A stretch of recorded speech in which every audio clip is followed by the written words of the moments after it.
Hello guys, मेरे YouTube channel में आपका बहुत बहुत स्वागत है। गाइस, पिछली वीडियोस में मैं आपको एक्टिविटी प्लानिंग के बारे में कुछ कंसेप्ट्स मैंने आपको बताए थे। उससे पहले मैंने आपको सॉफ्टवेयर मॉडल्स के बारे में बता दिया था, जैसे कि हमने पढ़ा था waterfall model, prototype model, Kokomo model और स्पाइरल मॉडल। गाइस, इस वीडियो में मैं आपको प्रोजेक्ट शेड्यूलिंग के बारे में समझाने जा रहा हूँ। गाइस, ये वाली जो वीडियो होने वाली है, ये बेसिक इसका इंट्रोडक्शन होने वाला है। इससे जुड़ी और वीडियोस आने वाली वीडियोस में आप देखेंगे कि detail explanation of project scheduling. ठीक है गाइस, तो गाइस बिना किसी देरी के चलिए स्टार्ट करते हैं। गाइस, आज का टॉपिक होने वाला है प्रोजेक्ट शेड्यूलिंग इन सॉफ्टवेयर प्रोजेक्ट मैनेजमेंट। जैसा कि आप देख सकते हैं, इसमें हम क्या पढ़ेंगे, सबसे पहले हम इसमें पढ़ेंगे कि प्रोजेक्ट शेड्यूलिंग क्या होती है, उसके मेन ऑब्जेक्टिव्स क्या होते हैं और कितनी तरह की प्रोजेक्ट शेड्यूलिंग की टेक्निक्स होती है और वो कैसे काम करती है। गाइस, तो देखते हैं क्या कैसे होता है।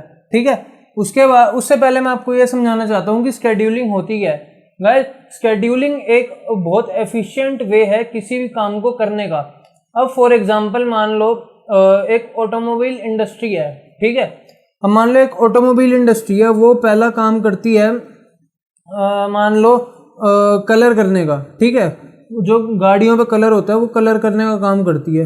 ठीक है, तो जो दूसरा मान लो जैसे कि बड़ी सारी फैक्ट्रीज होती हैं, तो पहली फैक्ट्री में हमारी कार जाएगी कलर होने के लिए। ठीक है, दूसरी फैक्ट्री में हमारी इंटीरियर वगैरह होगा। ठीक है, तीसरी फैक्ट्री में हम उसको पॉलिश वगैरह करेंगे। ठीक है, चौथी फैक्ट्री में हमारी कार रेडी हो जाएगी।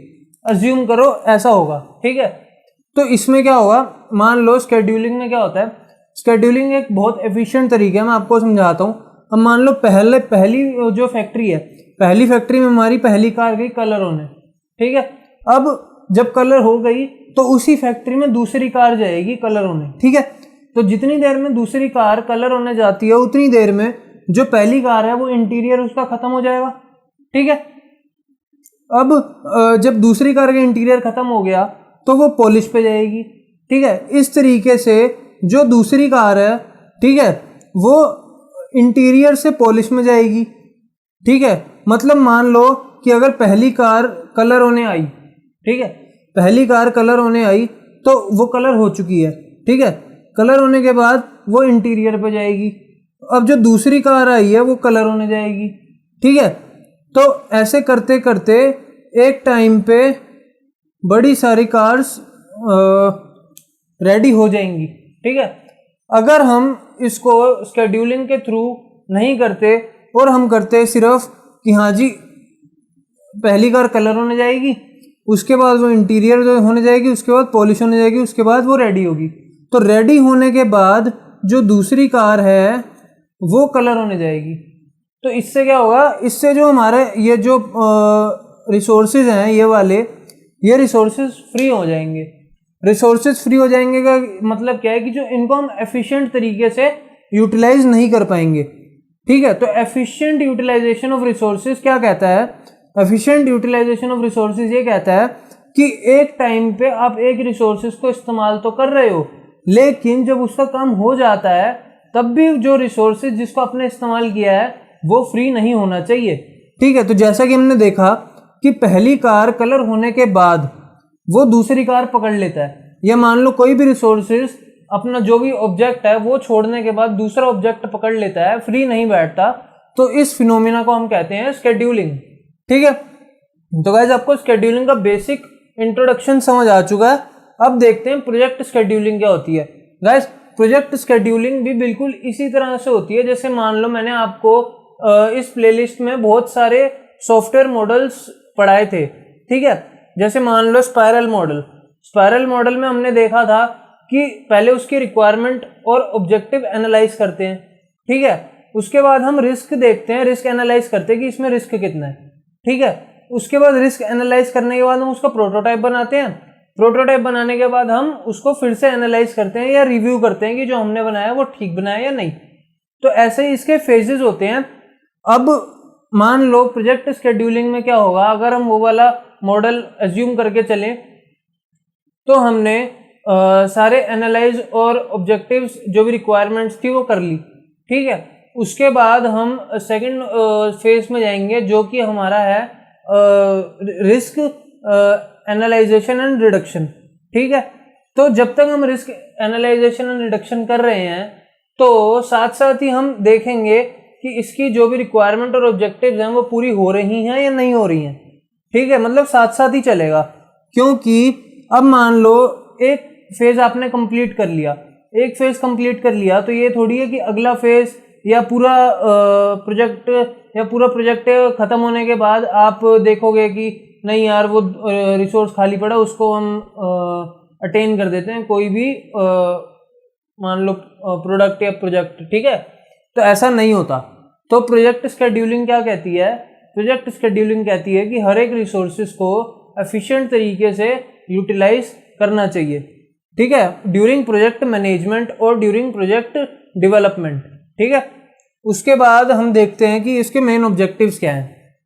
गाइस, मेन ऑब्जेक्टिव्स इसके इतने हैं कि सबसे पहला ये एफर्ट कैलकुलेट करती है हर एक इंडिविजुअल का, इन द सेंस जो मैंने लिखा है calculate the effort of every individual. अब मान लो आप प्रोजेक्ट बना रहे हो या बनवा रहे हो, तो जिससे आप बनवा रहे हो मान लो उसकी एक टीम है, 10 बंदों की टीम है उसकी, ठीक है। तो 10 बंदों की टीम में हर एक बंदे ने कितना एफर्ट हमारा प्रोजेक्ट बनाने में, तो वो प्रोजेक्ट शेड्यूलिंग का मेन ऑब्जेक्टिव होता है, ठीक है। अब मान लो जैसे कि हर एक बंदा टाइम भी दे रहा है, ठीक है, एफर्ट मतलब टाइम भी दे रहा है, पैसा तो लग ही रहा है, उसके बाद जो क्वालिटी है वो भी मेंटेन हो रही है। तो ये जो 3 फेज मतलब 3 जो है फिनोमिना, टाइम, कॉस्ट और क्वालिटी, ये हर एक इंडिविजुअल देता है, तो उसको हम एफर्ट कहते हैं। और जो ये कैलकुलेट करते हैं, जैसे मान लो हम कोकोमो मॉडल में कैलकुलेट करते थे एफर्ट, कैसे करते थे? उसका फॉर्मूला होता था AI इंटू KLOC/BI, ठीक है। तो इसमें क्या था, इसमें AI और BI की अलग अलग वैल्यूज थी, कांस्टेंट, डिफरेंट लेवल पे, बेसिक, इंटरमीडिएट और एडवांस, ठीक है। तो इसमें क्या है, KLOC हमें पता था किलो लाइन ऑफ कोड, कि जितने हमने लाइन ऑफ कोड लिखे हैं उसको डिवाइड बाय 1000 से कर दो, ठीक है। तो अब मान लो जैसे मान लो 25,000 लाइन लिखी हमने, तो इसको क्या कहते हैं 1000 से डिवाइड कर दो, तो हमने यानी 25 KLOC ये हो जाएगा। KLOC कितने में आएगा? 25 में। तो अब आगे क्या होगा, अगला पॉइंट ये है calculate the resources. Calculate the resources मतलब कि हमारे पास जितने रिसोर्सेज हैं उसको हम कैलकुलेट करेंगे with respect to cost, time and efficiency.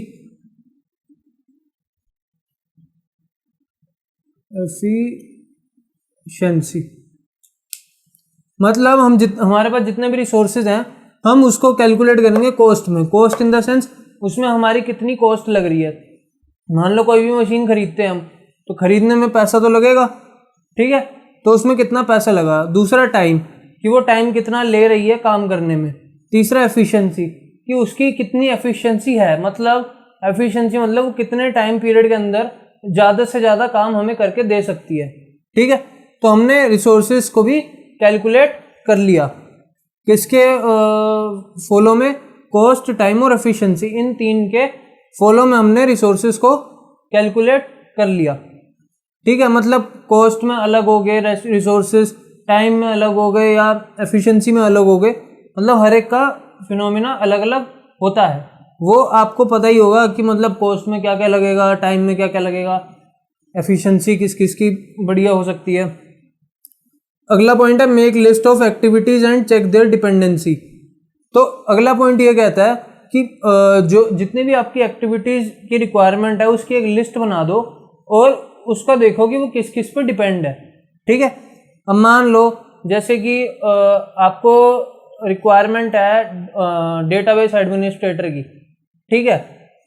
तो जब आपको रिक्वायरमेंट डेटाबेस एडमिनिस्ट्रेटर की है तो वो किस पर डिपेंड है, डेटाबेस एडमिनिस्ट्रेटर मतलब बंदा जो है डेटाबेस एडमिनिस्ट्रेटर जो एक बंदा है उसकी रिक्वायरमेंट है, ठीक है। अगर आपको एक चीज़ की ज़रूरत है और वो एक बंदा उस चीज़ में माहिर है तो आपको उसी बंदे की रिक्वायरमेंट होगी ना जो जो आपकी रिक्वायरमेंट है जिस पर वो डिपेंड है, ठीक है। तो ये होता है make list of activities and check their dependency.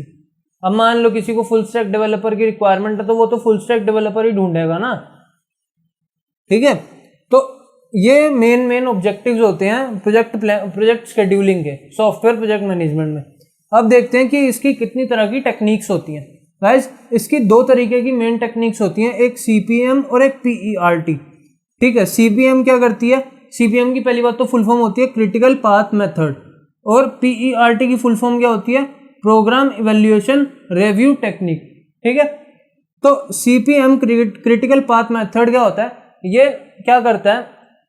किसी भी काम को एफिशिएंट वे में करने का ये सही रास्ता ढूंढता है, ठीक है। क्रिटिकल पाथ मेथड वो मेथड है जो किसी भी काम को बहुत एफिशिएंट वे में ढूंढने का काम करता है या ढूंढने का रास्ता देता है, ठीक है। अब इसमें क्या चीज़ होती है? फॉरवर्ड पास और बैकवर्ड पास। फॉरवर्ड पास हमें क्या बताता है कि वो कब खत्म होगा, ठीक है, या चल रहा है, मतलब कोई भी काम चल रहा है तो वो कितने टाइम से चल रहा है और वो कब खत्म होगा, ठीक है। बैकवर्ड पास हमें क्या बताता है? बैकवर्ड पास हमें ये बताता है कि वो काम कब स्टार्ट हुआ था, ठीक है। फॉरवर्ड पास हमें बताता है कि वो काम अभी चल रहा है या वो काम कब खत्म हुआ था, या सॉरी कब खत्म होगा, ठीक है। फॉरवर्ड पास ये बताता है कि वो काम चल रहा है या वो काम कब खत्म होगा। बैकवर्ड पास हमें ये बताता है कि वो काम कब स्टार्ट हुआ था, ठीक है।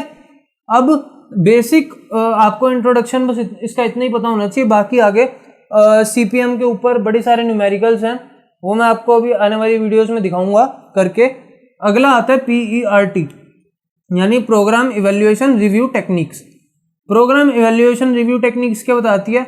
अब मान लो कोई भी आप प्रोग्राम रन करते हो, ठीक है, प्रोग्राम रन करते हो तो वो एक टाइम लेगी रन होने में, एग्जीक्यूट होने में वो एक पर्टिकुलर टाइम लेगी, ठीक है। तो वो टाइम क्या, उसमें टाइम क्या होता है? मतलब टाइम ही तो इवैल्यूएट करती है वो, मतलब इसमें क्या है? Program evaluation review technique. तो प्रोग्राम को एग्जीक्यूट होने में कितना टाइम लगा उसको रिव्यू करे, मतलब उसको देखे, ठीक है।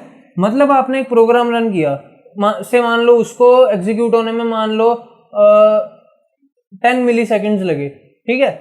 तो 10 मिली सेकेंड्स हमें कैसे पता चलेगा? वो तो हार्डवेयर को पता चलेगा ना, ठीक है। तो उसको जैसे उसने इवैल्यूएट किया कि हाँ जी 10 मिली सेकेंड लगे, तो कैसे किया उसकी भी टेक्निक होती है। उन तीन में क्या आता है? उनके अंडर आता है ये तीन, most likely time, optimize time और पेसिमिस्ट टाइम, ठीक है। अब मोस्ट लाइकली टाइम क्या होता है कि इतनी देर के अंदर अंदर आंसर आ जाना चाहिए या एग्जीक्यूट हो जाना चाहिए। मोस्ट लाइकली मतलब अप्रोक्सीमेटली इतनी देर में ये आंसर दे देगा, ठीक है। उसका आता है ऑप्टिमाइज टाइम।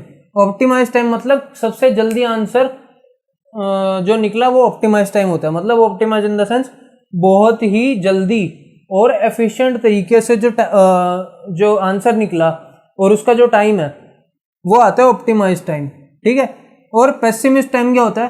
पेसिमिस्ट टाइम होता है कि जो जरूरत से ज़्यादा, मतलब हद से ज़्यादा टाइम ले रहा हो एग्जीक्यूट होने में, उसको बोलते हैं पेसिमिस्ट टाइम।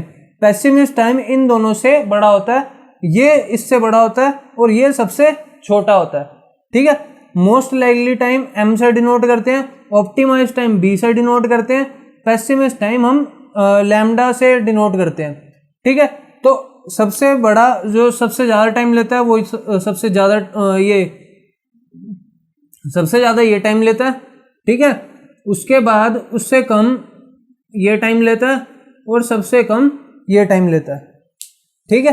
अब इसका एक फॉर्मूला होता है सिंगल एक्सपेक्टेड ड्यूरेशन, मतलब कि एक मतलब सिंगल ड्यूरेशन में, यानी एक लूप में, एक लूप ही मान लो, एक लूप में हम कैसे निकालेंगे, ठीक है। मतलब जो प्रोग्राम इवैल्यूएशन रिव्यू है वो एक लूप में हम कैसे निकालेंगे, ठीक है।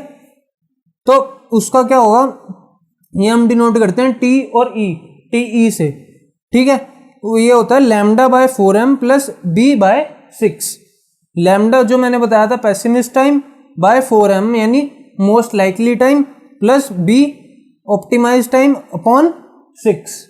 तो गाइस ये इसका फॉर्मूला है निकालने का, प्रोग्राम इवैल्यूएशन। ठीक है, तो गाइस अभी तक अगर आपको कुछ ना समझ आया हो तो प्लीज़ मेरे को कमेंट करके आप पूछ सकते हैं, और अगर आपको ये वाली वीडियो अच्छी लगी हो तो प्लीज़ इस वीडियो को लाइक करें, और अगर आप मेरे चैनल पर नए हो तो प्लीज़ मेरे चैनल को सब्सक्राइब करें, साथ में बेल नोटिफिकेशन आइकन दबाना ना भूलें। और गाइस इस वीडियोस को बहुत ज़्यादा से ज़्यादा शेयर करें। Thank you guys.